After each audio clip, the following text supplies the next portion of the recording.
Welcome to AFI Docs Film Festival, presented by AT&T. I'm Michael Lumpkin, the director of AFI Festivals. First, I want to thank those who support the festival, our presenting sponsor, AT&T, all of our many supporters and donors, AFI members, and you, our audience. Thanks to you all. We're here today with the filmmakers and special guests from The Reason I Jump, an important and beautifully crafted film that we are honored to have in this year's festival. It's my pleasure to welcome to AFI Docs, Director Jerry Rothwell, Producer Jeremy Deere, and those who you met in the film, Ben and Betra, Donna Budway, and Emma and Elizabeth Vosseller. Welcome to you all. Hi.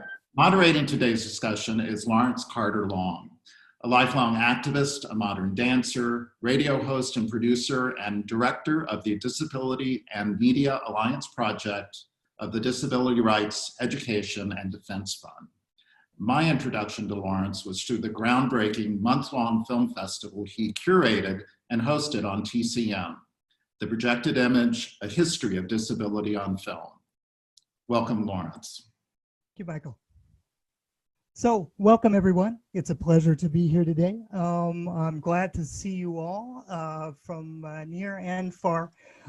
Jerry, you and I know each other a little bit from a film series I did in New York City a decade ago. Yeah, for a long time ago. A thing called This. Well, why don't you tell folks just a little bit about your background and what led you to pursue documentary filmmaking? Oh, well, I guess I started out as a kind of community arts worker, actually working in kind of youth and community work and using kind of media and video. And that kind of took me a lot into sort of advocacy work with disabled people. So using kind of media, often with people who were at the time described as people with learning disabilities, to, I guess, to speak about their lives. And I suppose maybe 15 years ago, started to sort of take more seriously my own filmmaking and make docs. And since I think this is my 8th feature doc. One of the things unique in documentary as somebody who's sort of looked at disability within the history of film is to have disabled people having an opportunity to speak for themselves. Right, to kind of control what they want to say and to provide that, put that out there, which you've done uniquely in this film. Could you tell us a little bit about where you first came across the book and what those thoughts led you to? So I first really came across the book through Jeremy Deere, who's over there in my top right. I don't know where he is for you. Hey, Jeremy. But, and Jeremy, you'll have seen in the films, parent of Joss, and in a moment you could maybe say what brought you to the book, Jeremy. But for me, I think it kind of was, it kind of made me really rethink a lot of the work I'd done in that sort of youth and community arts work phase of my life, and how maybe the ways in which particularly autistic people were thought of 15 years ago are kind of blown apart by that book, I think. Yeah, Jeremy, why don't you tell us a little bit about your history with the book? Of course, Joss is in the film. How did the book come into your radar? Well, it's we actually heard a serialization of it on the radio in the UK, first of all, and immediately rushed out and got it because our son Joss was then about 8 or 9 years old, and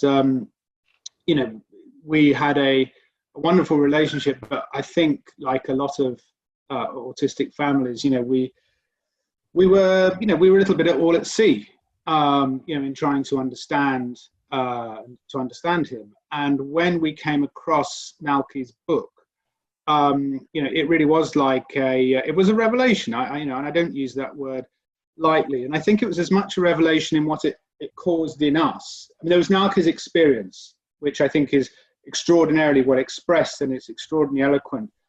And I think it awoke in us an overdue understanding of what we weren't seeing in our son, and about how we needed to try and stop looking at it, try and to stop looking at Joss as somebody with a problem or, you know, a disability, and see him as somebody who was different, but who we had to get into a different register to communicate properly with. And it was a real turning point, I think, in our, you know, in our relationship with him. I had actually made a film for the BBC on autism a couple of years prior to that, and I'd done the usual filmmaker thing of talking to lots of clinicians and parents and so on. But I think, you know, what we lacked in that film, and what I was so excited about when I read the book in terms of its potential, was this voice from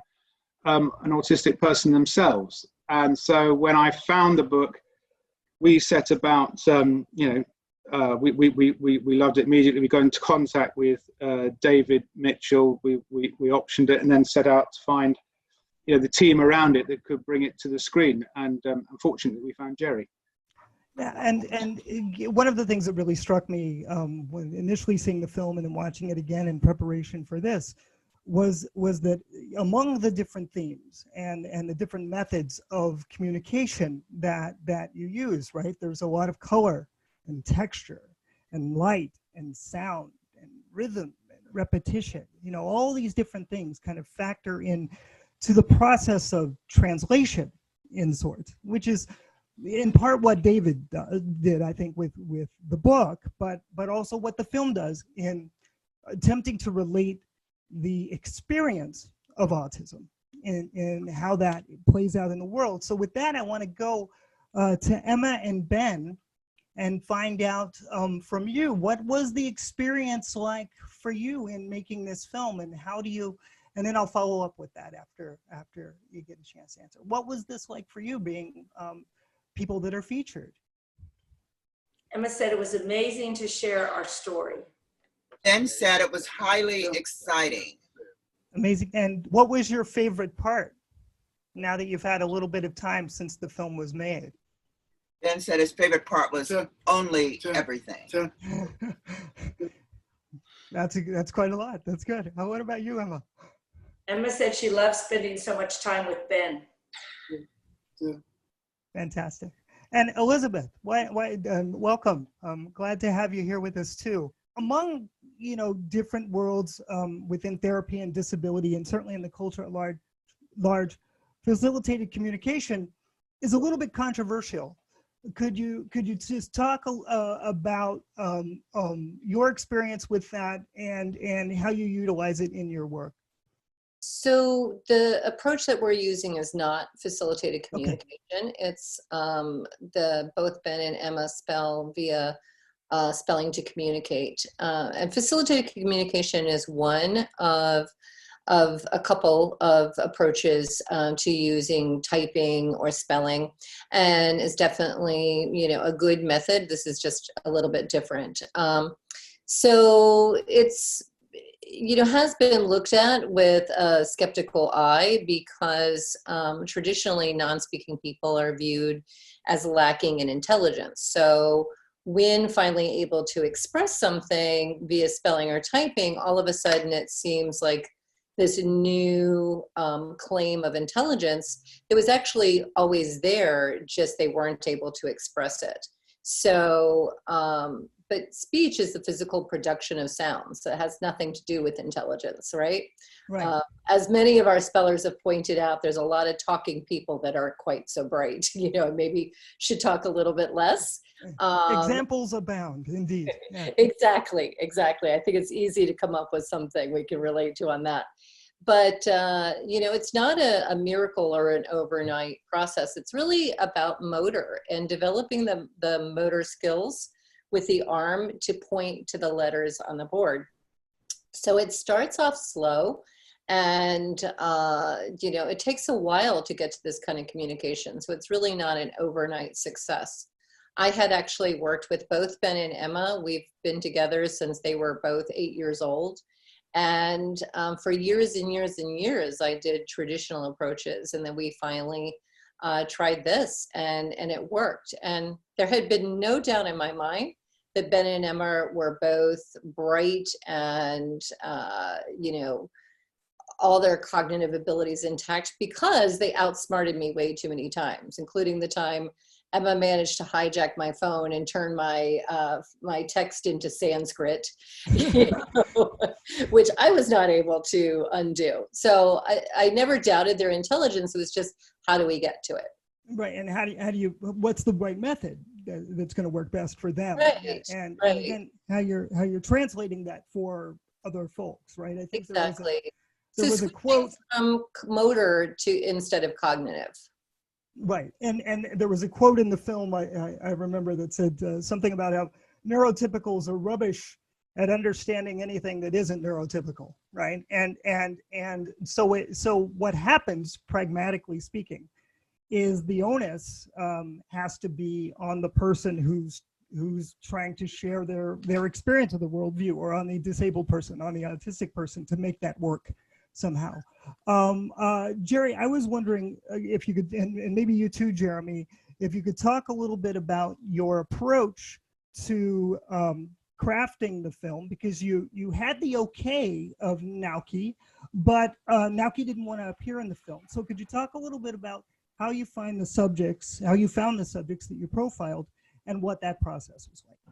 I mean, first of all, Kev, I wanted to meet with Nauki, I think for all those kind of reasons, you know, partly to talk with him about the film and the book, but also wanted to understand that, you know, these were his words and it was his authentic communication. And that was a kind of very, for me, quite a really sort of emotional meeting. I think it was an emotional couple of days, really.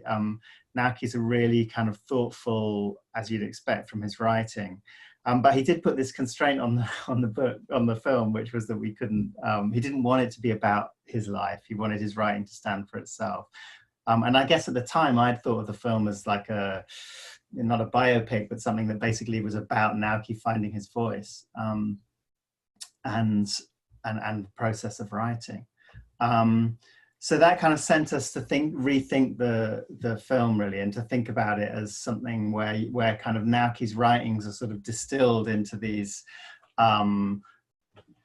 sort of sections of the film where you're immersed in different people's lives around the world. And the process of finding those people, I mean, I did a lot of reading. You know, there's this kind of burgeoning literature of non-speaking autistic people writing. You know, there's Tito Mukapadzio's writing, Donna Williams's, who's not non-speaking, but writes a lot about the kind of sensory experience of autism. So there were lots of kind of clues. Ido, who I would highly recommend people to. Yeah, Ido. And so there were lots of kind of clues and descriptions of that experience, and a lot of those books have a lot of things in common.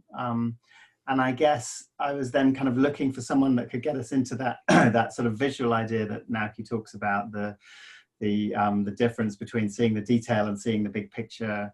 And so came across Amrit Khurana, artist in India, and her work felt a good way of getting into that. I'd been working in Sierra Leone and wanted to tell a story about an African experience of autism, and found Justina there. Obviously Jeremy and Stevie and Joss were already on board for the project. And then I guess when it came to looking in the States, I was looking for people that might be kind of more on the advocacy political end of things. And my feeling is sort of both Ben and Emma are part of a group that's kind of speaking up, not just for themselves, but for non-speaking autistic people generally. Yeah, Jeremy. I think also the other thing that's probably worth adding is obviously Nauki is one voice, an extremely eloquent voice, but just as he's very at pains to make clear in the book, you know, obviously the world of autism is as varied as the world of neurotypical. No one autistic person can speak for everybody. And I think there's a saying out there that what is it? That is, if you've met one autistic person, you've met one autistic person. Exactly, that's exactly right. And so actually, I think, you know, bringing in a multiplicity of voices and experiences was absolutely fundamental to what we sort of were setting out to do. Just simply because it would be nonsensical to say, well, this is what it's like. End of. You know, and we've only scratched the surface, obviously, even in the 5 characters, you know, 4 or 5 characters that we've got. Yeah, and one of the things that you just brought up, Jerry, and that I'd like to follow up with Ben and Emma is that in the film, when asked what life was like before, they found the methods of communication and started using them, and changing the way that they were doing their education. The question was asked what it was like before, and Ben's response was, they denied our civil rights. Ben, could you tell us a little bit more about how that worked out? What specifically was that like for you, and maybe for Ben and Emma both? How has that changed since the film? Ben says, now I'm able to advocate for myself. That makes a huge difference. Answer. Answer. Answer. He says, in school, I was told I could not learn. Two. And why did they say you couldn't learn? What did they base that on? Two. Answer. Answer. Answer. Answer. Yeah. So it says, now I can advocate for myself. Sure. In school, I was told I could not learn. And I said, what was the basis? What did they base that determination on? And he said, because I could not speak. Right. And as Elizabeth, as we were talking earlier, and as it's said in the film very well, making sounds with your mouth isn't the same as communicating, right? And that there are other ways of communicating that neurotypicals need to figure out. Thank you, Ben. Thank you, Berta. Emma, what did you have to add there? And Donna, thank you. Emma says, we have recently returned to the classroom and it has been a great success. So they had a teacher actually come out of retirement who agreed. She was dual certified in a couple classes and she was a special ed teacher. And she came out of retirement, and actually the school district went back and offered, they've now completed their 4th class. They sat and passed the National Personal Finance and Econ exam. They just finished American history. They've done American government and current events. So they've now started slowly in their 20s going back and taking the classes that they were not offered when they were actually in high school. Thank you. That's great to hear. I'm also curious to know, Jerry, what were maybe some of the most challenging, since you had the different continents and the different people, what are some of the most challenging or memorable experiences that you had while making the film? The challenging stuff from a filmmaking point of view was having no kind of overarching story. I mean, the things I do tend to be quite narrative and quite word-based, and neither of those things were the kind of main glue for the film. So I'd say that, but at the same time, that was incredibly freeing. And I think for me, it was like, very sort of heading off into kind of unknown territory from a filmmaking point of view. And almost felt very... What did you discover in that uncharted territory? I discovered that I should let go of a lot of the kind of worries and concerns and ideas that you have, you know, and the things that the props that you hang on to. It felt a very sort of improvisatory way of making a film. You know, most of the time we just tried to hang out with people and then build the film on the back of that, you know, so that you spent time sort of in a kind of intimate situation with different people, but then started to try and see the environment and the world around them through their eyes. I think that's right. I mean, you know, it was quite a scary enterprise, I think, in that regard at the beginning. But each of our stories had their own, you know, they absolutely have their own personality, they have their own people, and to try to, you know, sort of transpose an artificial kind of structure on that would have been, you know, kind of completely opposite to what we were trying to do.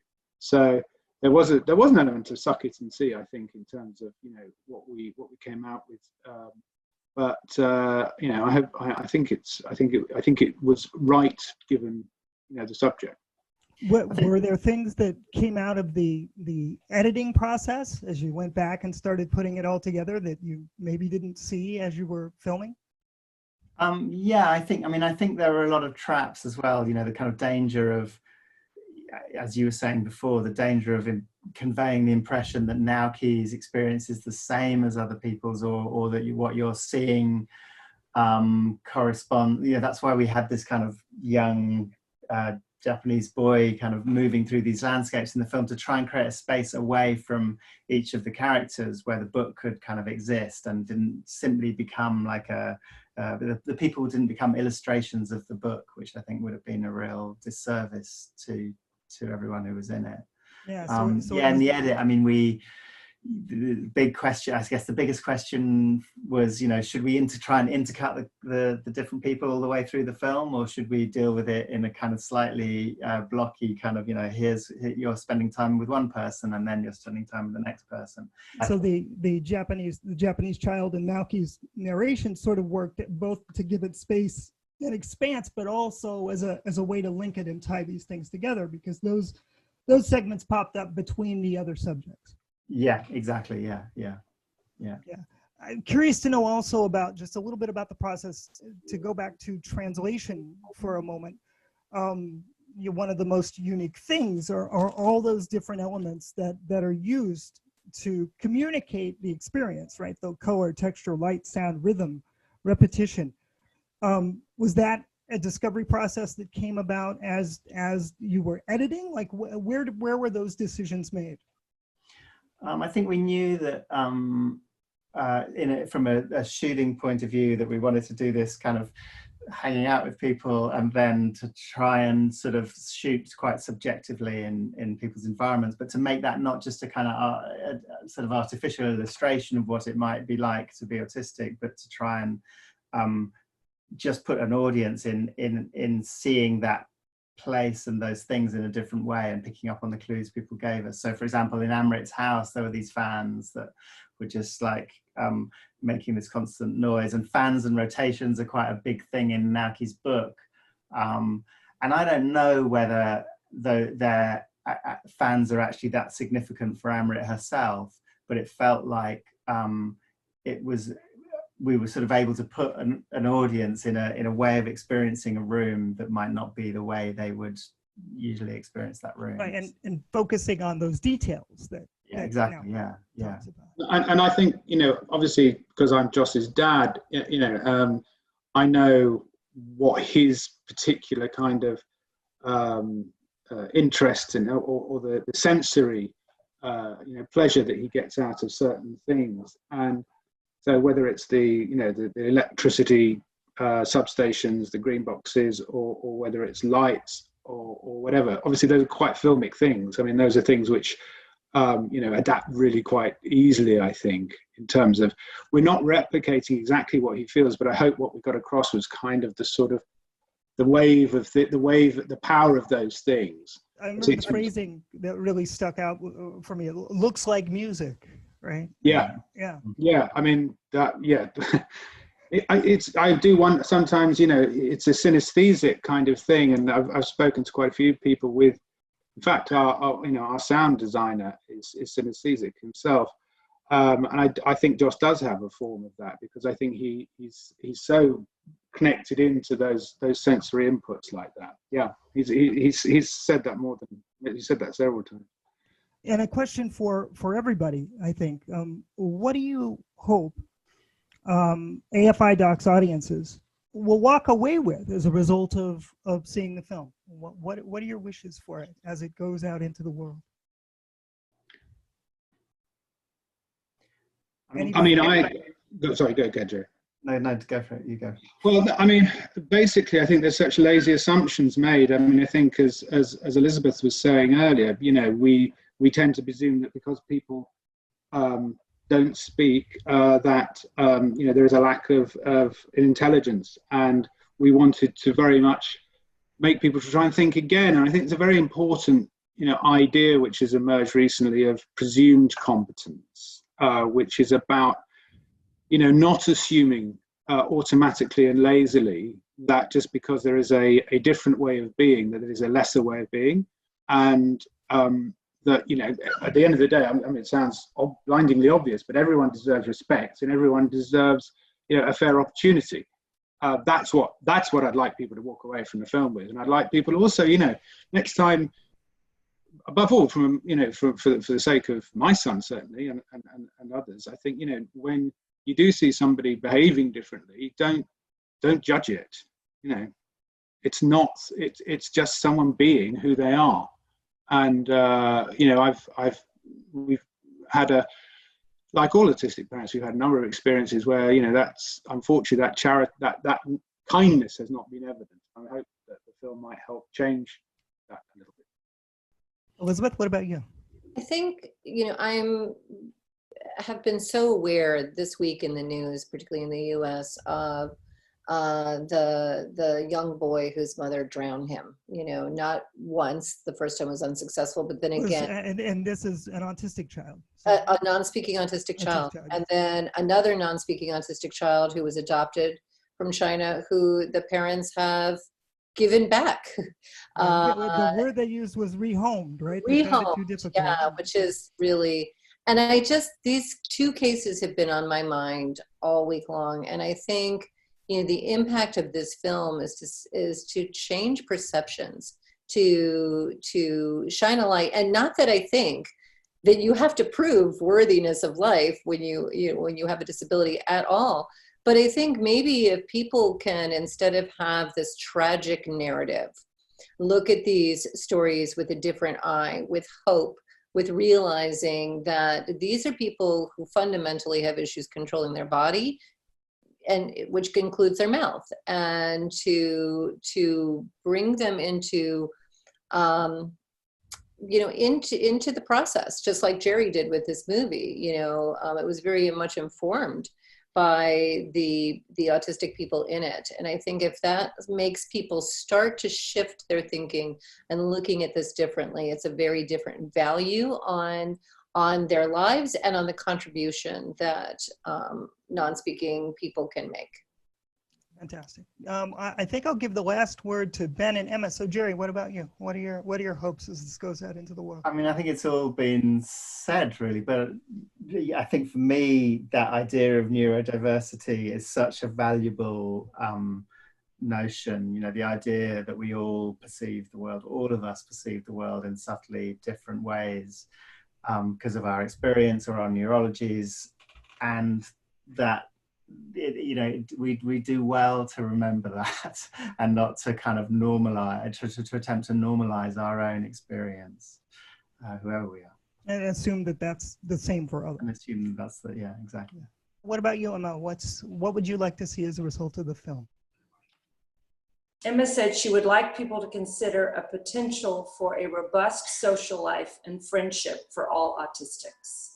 Great goal. Ben, what about you? Ben said he wants people to come away with the knowledge that we are capable of so much more. Great. And as I think the film sort of says at the end, right, that and I think it's clearer now with COVID-19 happening and everyone being more isolated, that my future is connected with your future.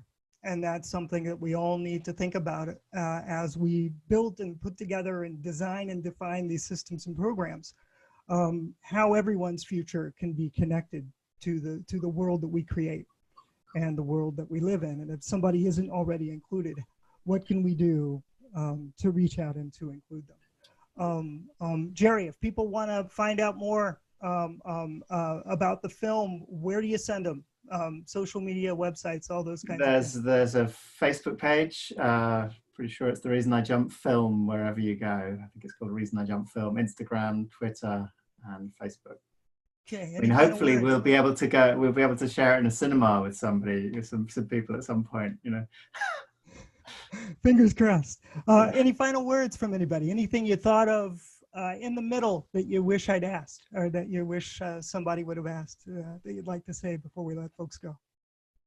Looks like Emma's got something. Emma just said thank you. Thank you. Thank you, everybody. Actually, Lawrence, one thing might be just to say it. So Ben and Emma, are you both in your new there is a little bit of news, yeah. So I think that's I think that's a good question to end on, which is what has happened. We saw in the film that you were looking at places to live and changes of residence. Tell us a little bit about what has happened since when was filming completed, Jerry? The filming we did with you was in June last year. It was about a year ago. About a year ago. So what's happened in the year since filming was completed? Emma and Ben moved in December, and we were just kind of getting settled. And of course, then Washington, D.C. became a hot spot. So Emma moved home for a little bit and then was back just during the day. But now they're both back all the time there. And Emma says life is pretty perfect. Ben just lives 2 doors down, and they can take a socially distancing walk. They usually spend, well, virtually they probably spend about 2 to 3 hours, can be a day. And then walking, they probably spend 2 to 3.5 hours a day just during COVID. So they're feeling pretty fortunate. And yep, they're right down the hall from each other. Right down the hall from each other. Pretty good luck. Fantastic. Yeah. And hopefully, you know, we're filming this at the very end of May. So hopefully maybe by the time folks get a chance to see the film later in June, things may have shifted a little bit. Bertha and Ben, what? Right, Ben just wanted you to know that he does have his own apartment, and he is so thrilled, and he's thriving, which is a blessing. Okay, fantastic. Thank you everybody for your time and for your work. The film is an absolute joy, and I'm a huge fan, and I've really loved getting to know everybody a little bit better here in our conversation. So thank you, AFI Docs, and thank you everybody for the Q&A. Awesome. Thanks so much. Awesome. Johnson.